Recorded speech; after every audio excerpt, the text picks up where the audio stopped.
Hello विद्यार्थियों, RP study के YouTube channel पे आप सभी का स्वागत है। आज हम कक्षा 10 क्षितिज हिंदी का अध्याय 8 पद्य खंड का ऋतुराज पढ़ेंगे। ऋतुराज में कविता कौन सी है?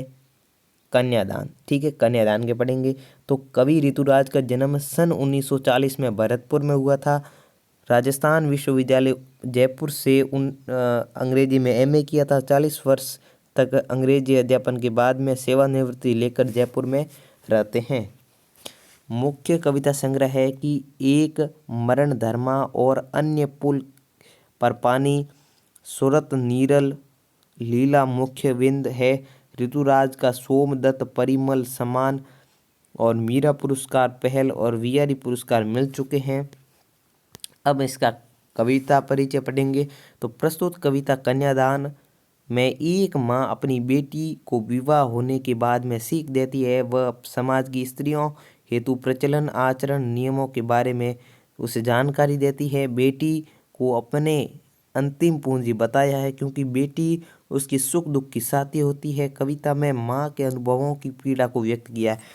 तो ज़्यादा इस कविता में इस कविता में इतना बताया गया है कि जो बेटी होती है वो अपने माँ की अंतिम पूंजी बताया कवि ने ये कहा है। और उसकी शादी हो जाती है, फिर वो अपने ससुराल जाती है, तब उस माँ के जो हृदय की पीड़ा होती है वो सबसे ज़्यादा होती है। ठीक है, कवि ऋतुराज का संबंध है भरतपुर से है। कन्यादान में वर्णन है तो माँ की बेटी से सीख, समाज का यथार्थ, स्त्री की स्थिति, उपयुक्त सभी।